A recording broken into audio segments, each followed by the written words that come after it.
Alright, y'all. So, UFC Winnipeg, Gilbert Burns versus Mike Malott is taking place this weekend. Mike Malott is getting a main event. A crowded fight night main event, ladies and gentlemen. Yeah, it is not looking great here in Winnipeg, Canada. But still, though, I am going to be predicting every single fight on this card. Starting with the early prelims, ending with the main event. So, without wasting any more time, let's jump right into the video. So we start off this card with the fight that everybody's been asking for, Siraj versus Yannis.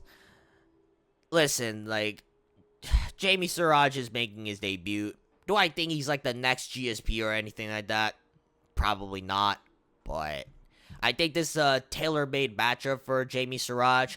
If you look through his record, he has a lot of wins using his grappling, either by ground and pound TKO or rear naked chokes.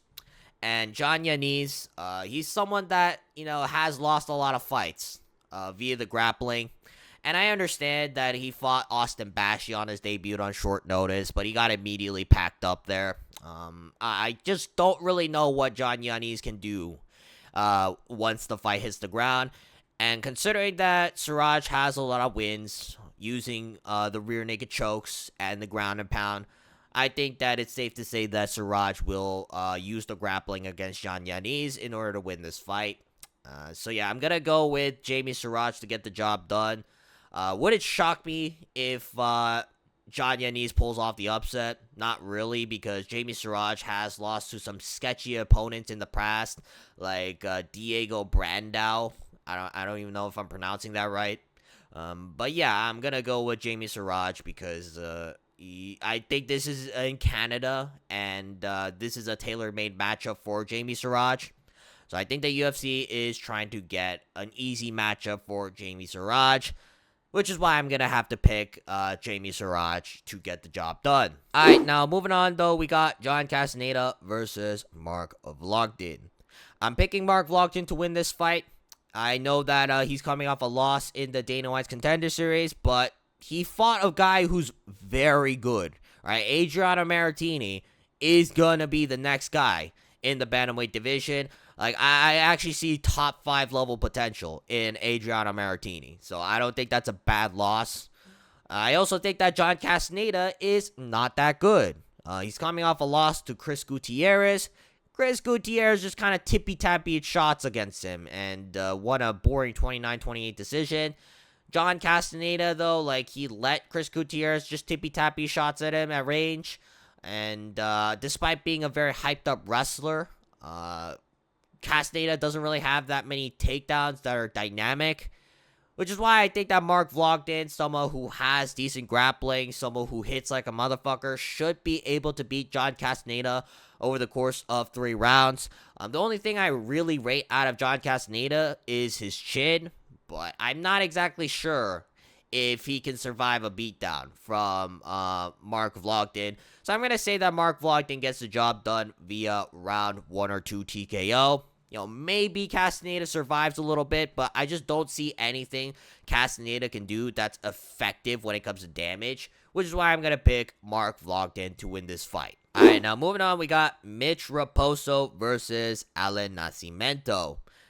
I'm going to go with Nascimento on this one. Like, Mitch Raposo is one of those guys where I kind of told myself I'm never picking him to win a fight in the UFC. In his debut with Andre Lima, the guy threw 9 significant strikes over the course of 3 rounds, yet somehow one judge gave the fight to him. I don't know why that was the case, but one judge just came in drunk that night. And I know he beat Azat Maxim, alright, and I did rate Azat Maxim at one point because I thought he beat Tagir Ulanbekov, but I don't know. Azat Maxim, I think I overrated him because he looked like complete dog shit against Mitch Raposo.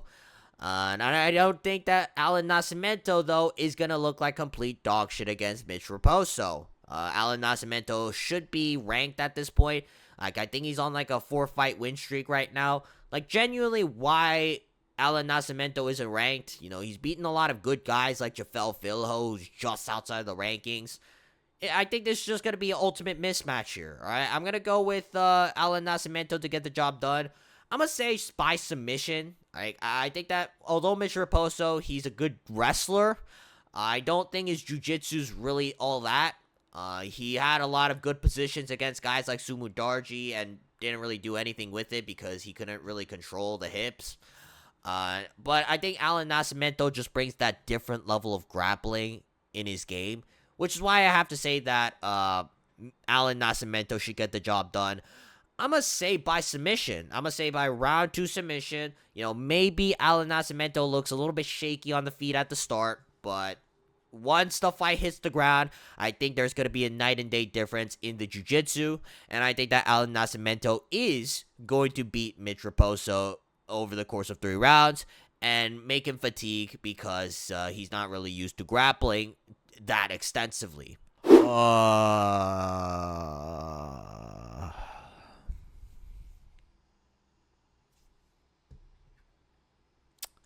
Heads, I go with JJ Aldrich. Tails, I go with Jamie-Lyn Horth.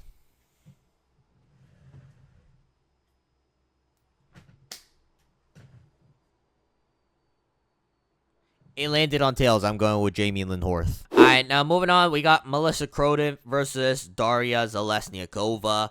Now, the reason I'm not flipping a coin for this fight is because I actually think that Melissa Croden is pretty good. I know she's coming off a loss to Luana Santos, but Luana Santos is doing great things in the women's bantamweight division, so I don't think that's necessarily a terrible loss. But I rate Melissa Croden's ability to get scrappy. Like, she's one of those WMMA fighters that actually go for the finish, which is kind of rare. Darya Zheleznyakova, I know she has a couple of wins in the UFC, but it's against Melissa Mullins. Melissa Mullins isn't exactly a world beater by any means. I also think that Croden's grappling is better because I've seen Zheleznyakova get out grappled a lot in her fights. I think that could be used to her advantage. So I'm gonna get Melissa Croden. I'm gonna say that she gets the job done. Do I think she finishes Zheleznyakova? I'm not sure, but I do think that she could. All right, maybe in the later rounds of the fight, where Zheleznyakova is starting to fatigue. But I'm gonna go with Melissa Croden though. I think that she has a lot more upside, and considering that Croden is a legitimate prospect that the UFC is trying to kind of build up a little bit, I'm going to say that Melissa Croden gets the job done over Darya Zheleznyakova in this 3-round fight. Alright, y'all. So, Tanner Bowser's still on the roster in the year of 2026. Why the UFC is doing this, I have no idea, but I guess they need more Canadians. Fucking hell. I'm going with Gokhan Saricam. I don't even know if I'm pronouncing that right, and if I'm not, I apologize, but he's fighting fucking Tanner Bowser. What do you want me to say? Tanner Bowser should not be in the UFC in the year of 2026. So I'm going to go with Gokhan Saricam. I'm going to pick him to get the job done via round 1 TKO. Tanner Bowser's been TKO'd a lot in the UFC, yet for some reason the UFC is still bringing him in to fight people. So I'm going to say that Gokhan Saricam gets the job done via round 1 TKO, alright? Now, I don't even know how good Saricam is, but because he's fighting Tanner Bowser, I just have to go with Gokhan to get the job done via TKO. Alright, moving on, we got Robert Valentin versus Julien Leblanc. I mean, you gotta go with Julien Leblanc because it's fucking Robert Valentin. Robert Valentin might arguably be the worst fighter on the middleweight division roster right now. They cut Antonio Tricoli.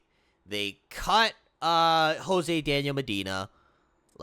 Robert Valentin's the only guy who's coming off 3 consecutive losses where he looked like complete fodder out there.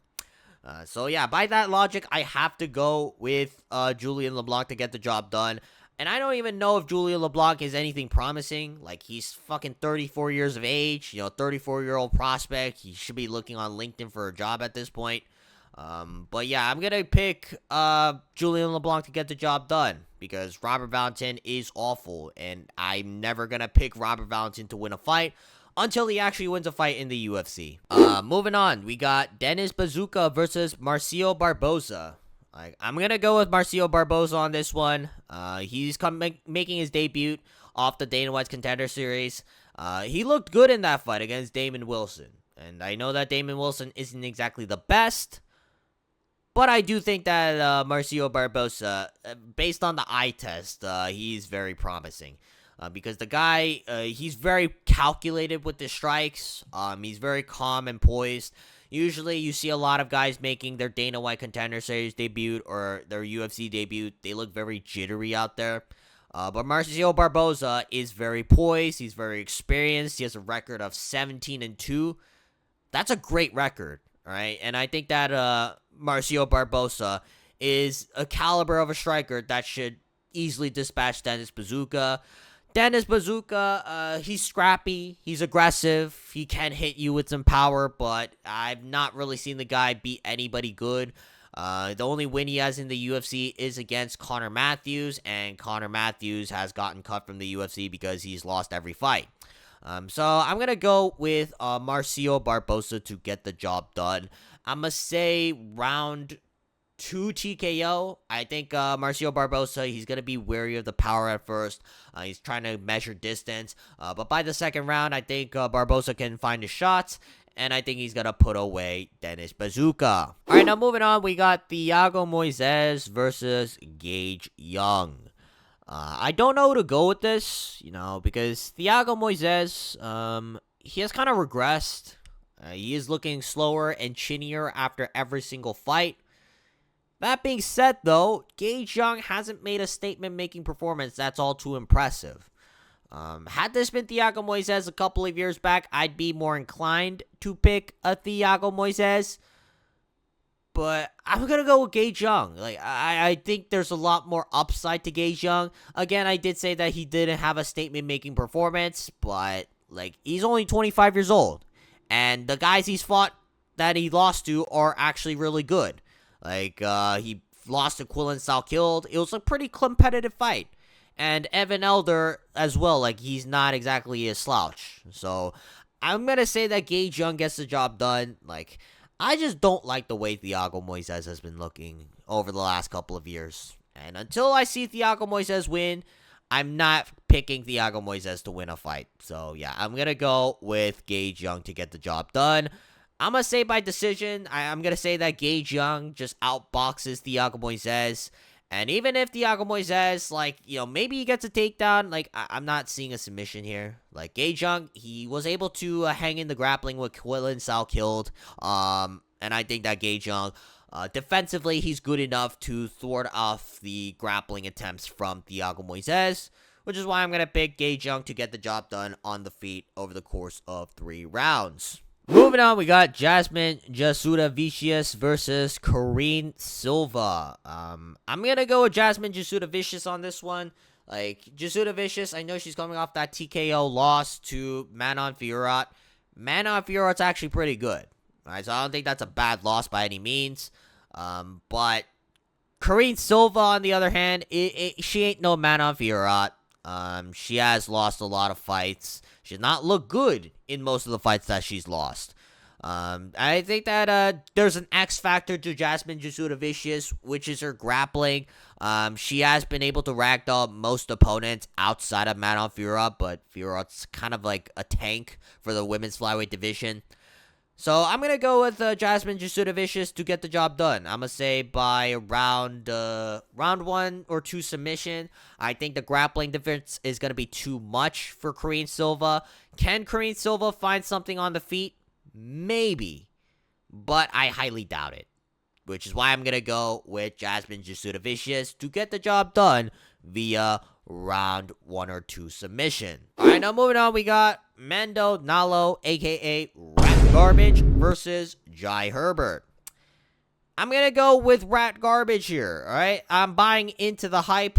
I think that Mandel Nallo looked good in his Dana White's Contender Series fight. He fought a guy who's actually really good with a solid record. And he made easy work of him in the first round. Now, I understand that Jai Herbert is a very tricky test. Not many guys are able to finish Jai Herbert. But let's be honest here. Outside of the head kick against Ilia Topuria, when has Jai Herbert really hurt an opponent? You know what I mean? Like, Jai Herbert is essentially a range merchant NPC. And I think that that style is going to cost him against someone like Mandel Nallo, who's roughly the same height as him. But the difference being there's a lot more power and pop in the shots of Mandel Nallo, which is why I'm going to say that he gets the job done via round 1 or 2 TKO. Can Jai Herbert, range max his way through and make it a very boring decision? Yes. But even if that's the case, like, I don't really see Jai Herbert pushing a pace. And if the fight is close, I could see Mandel Nallo winning this because we're in Canada and Mandel Nallo is Canadian. So I'm going to go with Rat Garbage, aka Mandel Nallo, to get the job done. I'm going to say by TKO, but I wouldn't be shocked if this goes to a decision. Because Jai Herbert, typically, like, fights at a very boring NPC rate. But overall, I'm going to say that Mandel Nallo is good enough to TKO somebody like Jai Herbert. Alright, now moving on, we got Kyler Phillips versus Charles Jourdain. I'm going to go with Charles Jourdain. I've been super impressed with how he's been looking in bantamweight. In hindsight, the move down from featherweight to bantamweight is a great move for his career. And I think that he's good enough to beat someone like Kyler Phillips. Kyler Phillips, in hindsight, losing to Rob Font isn't the best look. And while you could say, Vinicius Oliveira's good, Vinicius Oliveira is also coming off a loss. And it's also the way that Kyler Phillips looks in all of his fights where, like, he just gasses out after the first round. I don't know why that happens. Like, Kyler Phillips, like, in the past has been able to go 3 rounds against guys like Pedro Munoz. But as of recently, like, after the first round ends, the guy is basically huffing and puffing for gas. Like, I'm not too high on Kyler Phillips, to say the least. Which is why I'm going to go with Charles Jourdain to get the job done. I'm going to say by round 2, guillotine. Yeah, I'm going to say by round 2 guillotine. Like, I think on the feet, Charles is gonna, like, have a little bit of a hard time in the first round because Kyler Phillips, like, in the first round is actually really good. All right, like, I will give it to him, but it's just after the first round where Kyler Phillips drastically slows down. I think that's where Charles Jourdain will be able to pick his shots because Kyler Phillips, like, he doesn't have much to offer both on the ground and on the feet past the first round. And I think that Charles Jourdain, he's very gritty. Right, so if this is like a very close competitive fight, I think that Charles Jourdain should get the edge in this one. So yeah, I'm going to go with Charles Jourdain. I'm going to say by round 2 guillotine. We know the Charles Jourdain guillotine is actually very nasty and something that you should fear. So I'm going to pick Charles Jourdain to get the job done via guillotine. Alright, now moving on, we got Gilbert Burns versus Mike Malott. I think a lot of people can agree with me that in terms of skill, Gilbert Burns is objectively the far superior fighter. But you got to go with Mike Malott on this one because I think Gilbert Burns is done. Right? And as much as Pierre Paliev wants to say that, Mike Malott's the next GSP, like, bro, prime Gilbert Burns ain't losing to Neil Magny. Right? I'm sorry, that's just never happening. But I still think that Mike Malott's going to get the job done because Gilbert Burns, he has not looked great. He's just not looked great over the last couple of fights. And it's gotten to a point where, like, until I see the guy win, I cannot pick him to win a fight. Like, it's just not happening. And I know that Mike Malott, he did lose to Neil Magny, but he does have some power in his hands. And I just don't think Gilbert Burns can take punishment the same way like he used to. Which is why I'm picking Gilbert Burns to get flatlined in probably the first or second round. And it's going to be sad because had this been Gilbert Burns in his prime, without a question, I would pick him to beat Mike Malott. All right, without a doubt. But we're not in Gilbert Burns' prime. We're in the year of 2026. And in the year of 2026, I don't see much hope for Gilbert Burns, which is why I have to go with Mike Malott to get the job done within the first 2 rounds of this fight. Alright, that's going to be it for this video. If you guys want to see more videos like this, please make sure to like and subscribe so we can monetize this channel. But yeah, leave your comments down below what you guys think about this event. Who do you have winning all the fights? But otherwise though, like and subscribe, and I will see you guys next time. Peace.